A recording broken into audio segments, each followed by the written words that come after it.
সম্মানিত হাজিরিন, বিশেষ করে জুমার দিন আসছে, আপনি আমি খুশি না বেজার? কথা বলেন না কেন? কিরকম খুশি? আপনার আমার খুশিটা কিরকম হলেন জানেন? এই জুমার দিনের ফজিলত যদি আল্লাহ পাক না দিতেন, তাহলে আপনার আমার এই জুমার নামাজ পশ্চিমকালে আদায় হতো না। এটা কিন্তু বাস্তব কথা। আপনার আমার মুসলমান এই জুমার দিন, আর জুম্মা মুসল্লি আছে কিরকম, সারা বছর, সারা মাস, সারা দিন, সারা সপ্তাহ কোনো নামাজের খবর নাই, জুমার দিন আসলে আমি নামাজ পড়তে যাই। এটা হলো জুম্মা মুসল্লি। এইগুলোর দ্বারা হয় কি জানেন? আপনার আমার বাধ্যবাধকতা কইরা দিচ্ছে আল্লাহ পাক। যারা নামাজ পড়তে না গেলে বউটা ডাকাডাকি করবে, বলবে যে নামাজ পড়তে যাও না জুমার দিন। এমনকি গ্রামের ভাষায় বলে যে এমন বেদিন হয়েছে নামাজ পড়তে যাও না। এটা কিন্তু বাস্তবতা। কিন্তু এটা কিন্তু উক্তি নামাজে তারাও ডাক দেয় না, কারণ মহিলারা যখন আজান দেয়, আজান যখন হয় মসজিদে, তখন কিন্তু মাথায় কাপড় দেয়। দেখেন বাস্তব কথা, তখন কিন্তু মাথায় কাপড় দেয়। অথচ মাথায় কাপড় তার জন্য সবসময় সতর্ক রাখা ফরজ, কিন্তু ওইটা না করে আজানের সময় তারা দেয়। তেমনি ভাবে আপনি আমার পুরুষ যারা রয়েছি, উক্তি নামাজে আপনি আমি আসতে পারি না, কারণ উক্তি নামাজটা আপনার আমার জন্য কেমন যেন হয়ে গেছে। কাজ করবো না যাবো, কাজ করবো না যাবো, মসজিদে আসা লাগবে না, ভাই নামাজটা আদায় করেন। এই নেয়ামতের ভিতরে আল্লাহ রাব্বুল আলামিন বলে দিয়েছেন শ্রেষ্ঠতম দুইটা নেয়ামত রয়েছে, শুকরিয়া তো আদায় করব।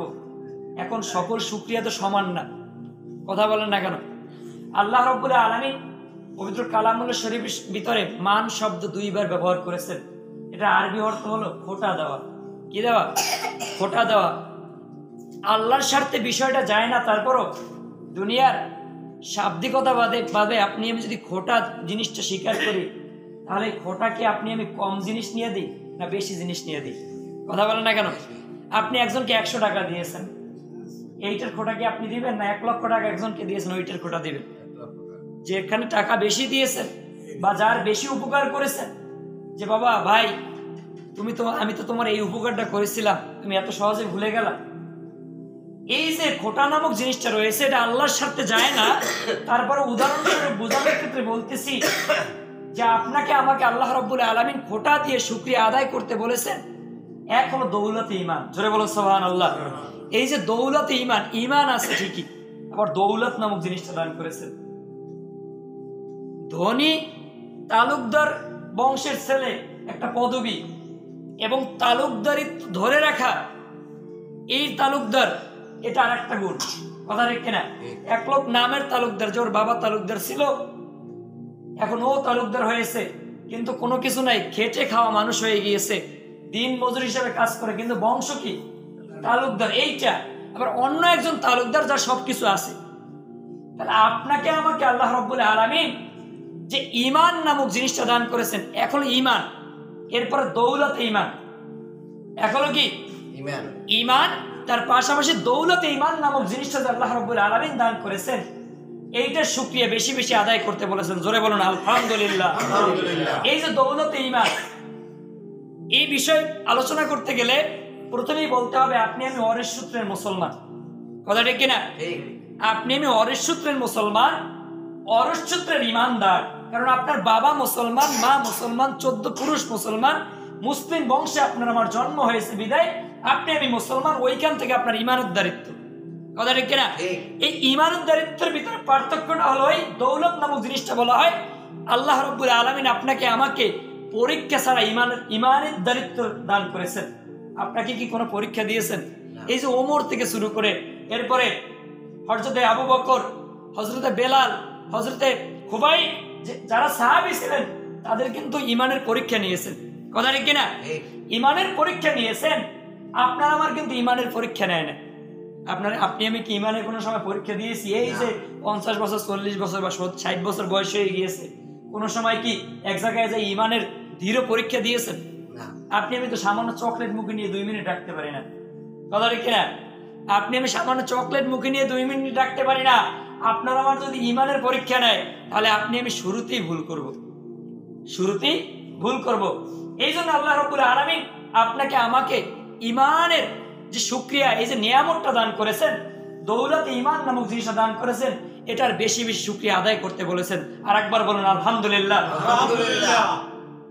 এই ঈমান নামক জিনিসটা আপনার আমার যখন স্থাপন হয়ে গিয়েছে, হয়ে যাওয়ার পরে আপনাকে আমাকে পবিত্র হাদিস শরীফের ভিতরে রাসূল সাল্লাল্লাহু আলাইহি সাল্লাম বলেছেন, আখলিস দীনাকা ইয়াকফিকাল আমালুল কলিল, যে তোমার ঈমানকে খাঁটি করো, অল্প আমলই তোমার জন্য যথেষ্ট হয়ে যাবে, নাজাতের জন্য যথেষ্ট হবে। ঈমানকে খাঁটি করো। খাঁটি করার বিষয় কথা বলতে গেলে আপনার আমার ঈমান কতটুকু খাঁটি সেটা আপনি আমি নিজে নিজে একটু চিন্তা করি। আপনি আমি নিজে নিজে চিন্তা করলেই বেরিয়ে আসবে আপনার আমার ঈমান লোভ লালসা টাকা পয়সার কাছে বিক্রি হয়ে যায়। কথা ঠিক না? আপনার আমার ঈমান স্ত্রীর ভালোবাসার কাছে বিক্রি হয়ে যায়। আপনার আমার ঈমান সন্তানের ভালোবাসার কাছে বিক্রি হয়ে যায়। আপনার আমার ঈমান বন্ধু বান্ধবীর ভালোবাসার কাছে বিক্রি হয়ে যায়। আপনার আমার ঈমান কর্মের কাছে বিক্রি হয়ে যায়। কথা ঠিক না? এই যে ঈমান নামক জিনিসটাকে খাঁটি যদি করতে পারেন, আপনার বেশি আমল করার প্রয়োজন নাই। আপনার বেশি আমল করার প্রয়োজন নাই। আপনি আমি ঈমানটাকে খাঁটি করি, অল্প আমলে আপনার আমার জন্য নাজাতের জন্য যথেষ্ট হয়ে যাবে।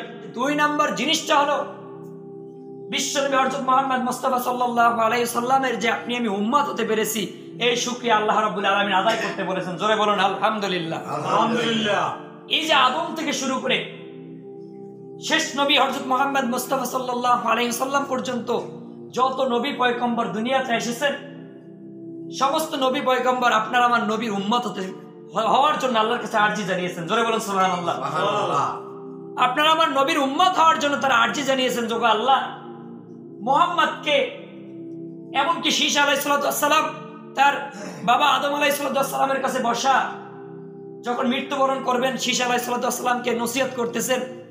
শীশ ছিলেন আদমের একাই পুত্র, মানে জোড়ায় জোড়ায় জন্ম নিত না, তিনি একাই হয়েছিলেন।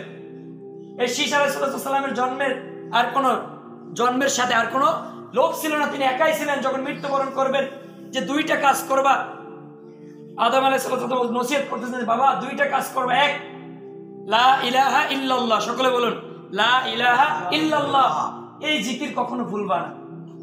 তখন বলতেছেন দ্বিতীয় কাজ মুহাম্মাদুর রাসূলুল্লাহ, এই জিকিরের সাথে সাথে অ্যাড করে তারপর তোমরা পাঠ করবা।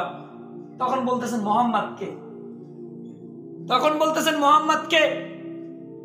আদম আলাইহিস সালাম বলতেছেন মুহাম্মদ হলো শেষ নবী, যার নাম হবে আহমদ। আসমানের নাম কি? আহমদ। এই জমিনের নাম হবে মুহাম্মদ। তিনি শেষ নবী, তার উসিলেই আমি এই দুনিয়ার কান্নাকাটি করার পরে ক্ষমা পেয়েছিলেন। আরশের প্রতিটা পায়ে পায়ে তার নাম লেখা আছে। এই যে আপনার আমার নবীর শান ও মান, সমস্ত নবী থেকে শুরু করে, আদম থেকে শুরু করে, নূহ থেকে শুরু করে, হযরতে ঈসা থেকে শুরু করে, মুসা থেকে শুরু করে, সমস্ত নবী পয়গম্বর আপনার আমার নবীর উম্মত হতে চেয়েছেন। এই যে উম্মত হতে চেয়েছেন তারা, আপনার আমার নবীর দাম কম না বেশি? কথা বলেন না কেন? বেশি বিদেই তো, মর্যাদা বেশি বিদেই তো উম্মত হতে চেয়েছেন। একজন নবী যদি উম্মত হইতে চায়, আপনি আমি কি কখনো আল্লাহর কাছে আরজি জানাইছি যে আমাকে মুহাম্মদের উম্মত বানায়ো? বিনা শর্তে, বিনা আরজিতে আপনাকে আমাকে যে উম্মত বানিয়েছেন, এর শুকরিয়া আদায় বেশি বেশি করতে বলেছেন। জোরে বলুন আলহামদুলিল্লাহ। এই যে নবীর শুকরিয়া আদায় করলে কি হবে? আপনার আমার নবীর শুকরিয়া আদায় করলে তার জিকির শান মান গাওয়া হবে। আপনি যদি নাও গান তাহলে সমস্যা নাই। আল্লাহ পাক বলেছেন ওয়া রাফা'না লাকা যিকরাক, যে আমি আপনার জিকিরকে প্রশস্ত করেছি, আমি আপনার জিকিরকে প্রশস্ত করেছি। দুনিয়ার মানুষ যদি না গায় তাহলে আপনার আমার এই যে আপনার কোনো ক্ষতি হবে না। আপনি আমি তার মহব্বতে যদি নবী করিম সাল্লাল্লাহু আলাইহি সাল্লামের মহব্বতে যদি ইয়া নবী আমি আপনার উম্মত হতে পেরেছি, আলহামদুলিল্লাহ, এতেই আল্লাহ পাক খুশি। এতেই কি আল্লাহ পাক খুশি। এই হলো শ্রেষ্ঠ 2টা নিয়ামত।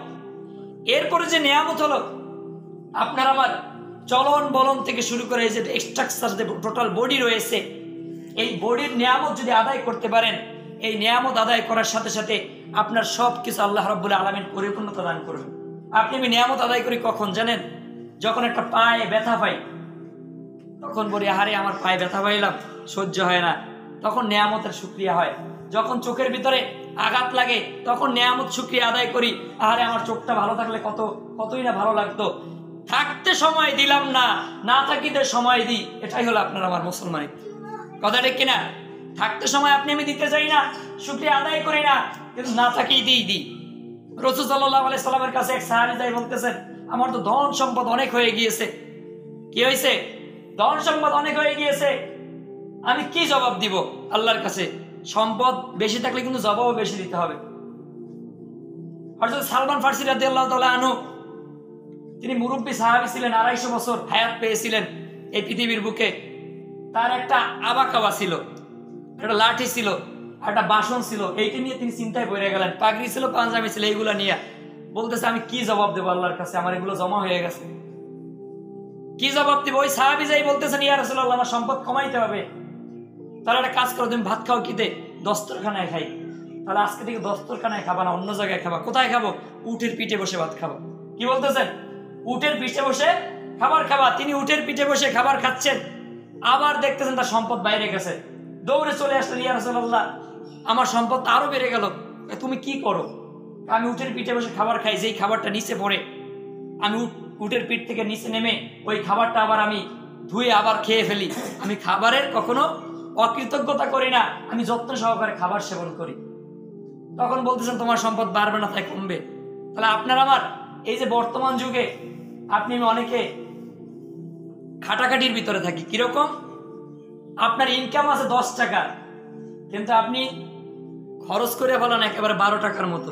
প্রতি মাসে 2000-3000 টাকা এদিক সেদিক থেকে আনা লাগে। এটা হলো বর্তমান অবস্থা।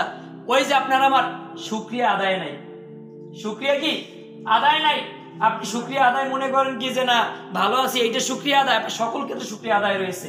খাবার পড়ে গেছে, ওইটাকে সম্মান করে যদি আপনি সেবন করতে পারেন, ওটা ওই খাবারের জন্য শুকরিয়া।